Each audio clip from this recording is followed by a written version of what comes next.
Hey, it's Ryan here. Today, I'm going to be talking about the definition of a salesperson.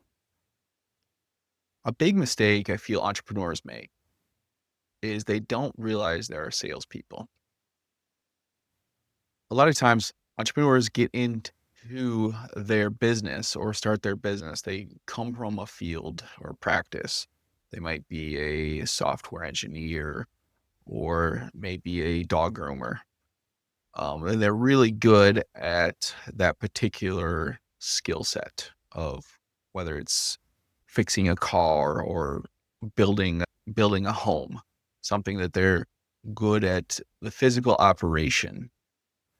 Now, when they're working for someone else, whether it's a software engineer that's working for a big firm, they benefit from being able to focus on that activity they're the best at, the engineering, because the company they're working for has a sales department somewhere in a different part of their office. That engineer never really engages with those people. And they're the ones lining up the work for that person to keep them busy. Now they've decided to branch off on their own, start their own business, take their skills because they feel like they can better serve the marketplace without possibly the corporate middleman in the way. Once they get into working on their own, now they are no longer able to benefit from the fact that they had a sales team somewhere else lining up work for them. They have to line up their own work. Now, this is where people that don't have a sales background that get into entrepreneurship stumble because they think that being a salesperson is a cliche, like a used car salesman, that the meme where they slapping their hand on top of the hood and pushing benefits, pushing features, just bulldozing the customer, getting them to sign or not letting them get a chance to get a word in or to even breathe. This is not sales. This is an amateur salesperson trying to get a signature. This is a true salesperson is a professional, an expert in their particular field. They're able to persuade, they're able to transfer their confidence in the product or the service that they're offering. Their confidence that product will work for you.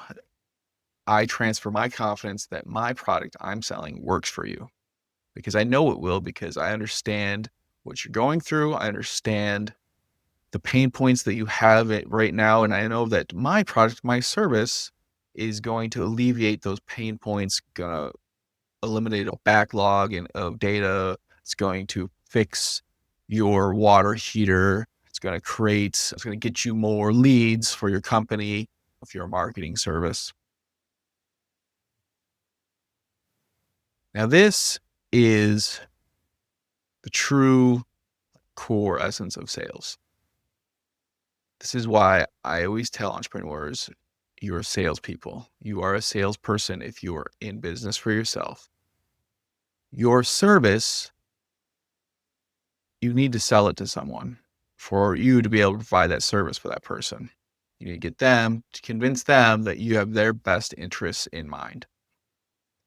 And this would seem on the surface, it almost seems self-explanatory.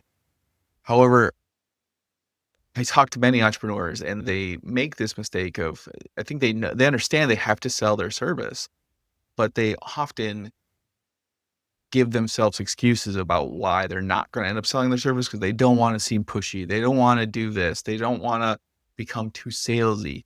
When they don't realize that being pushy is usually the sign of an amateur salesperson, but not having that drive to handle objections is what keeps them from chasing down a deal or closing a job, lining up the work, filling up that pipeline.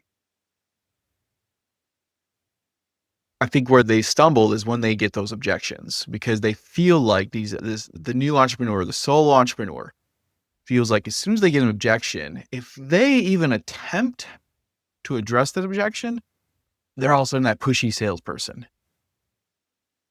Look, the objections from your clients is part of the process of selling to your clients. The reason they have objections is not because their objection does not mean, oh, I got to talk to the wife, or it does not necessarily mean that they need to talk to someone else to make this decision. Their objection at its core is, I don't see the value. I don't believe the value you presented aligns with the price that you're offering.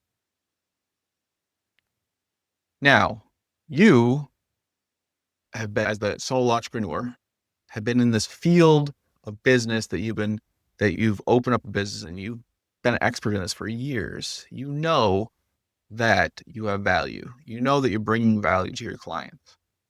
And your sales pitch demonstrated to your client that you have value. There's objections from your client or your prospect, because they're not client yet, they're still prospect. Those objections from your prospect are in essence like almost a bullshit detector. Do you really believe in yourself that you can execute the things that you promised? Because I'm going to object. I don't know you yet.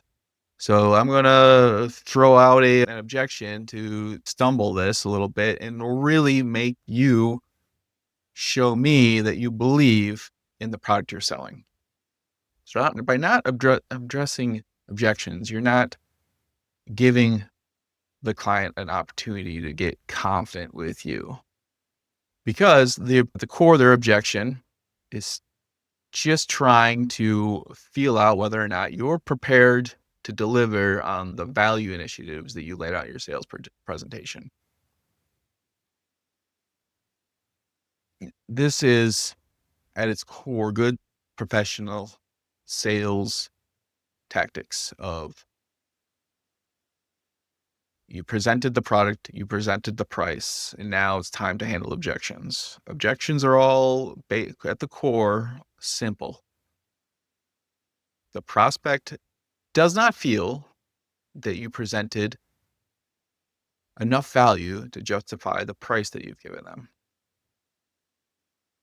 Now, if we have we can't object, if we didn't didn't set ourselves up with a good sales presentation, then we've probably sunk our own ship.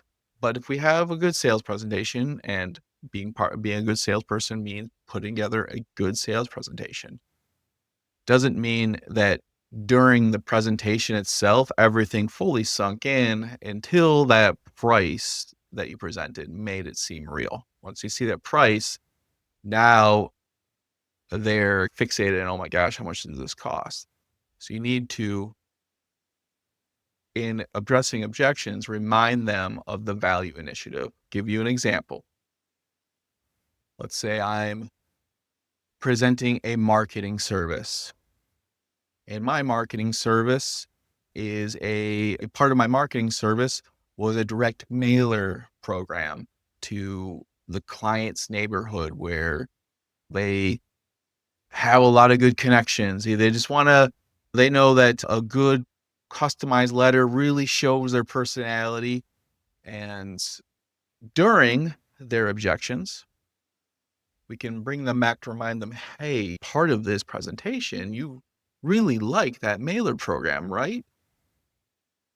This cost goes into setting up the labor or paying the labor to handle the initial building out this mailer program. So we can automate this thing and make it consistent for the rest of the year. You remind them of the things that they liked in your sales presentation while you address their objections, to get them more comfortable with your price and more understanding of your price that you presented after you gave them the initial sales presentation and then gave them the price. So to wrap this up, I'll recap by reminding you, solo entrepreneur, you're a salesperson. If you're in business for yourself, you are in sales. The pipeline does not fill itself unless you're out there chasing down deals. This means you do have to sometimes be a little pushy, not in the essence that you're forcing someone to buy something they don't need, at a price they can't afford, but you're helping convince someone, you're helping your persistence, your confidence is going to persuade your prospect to become your client because you know that your prospect needs to become your client to solve the problem that you've identified for them. Again, thank you for taking the time to watch this video. My name is Ryan Listerman, owner of Selling University, and stay tuned for more sales tips.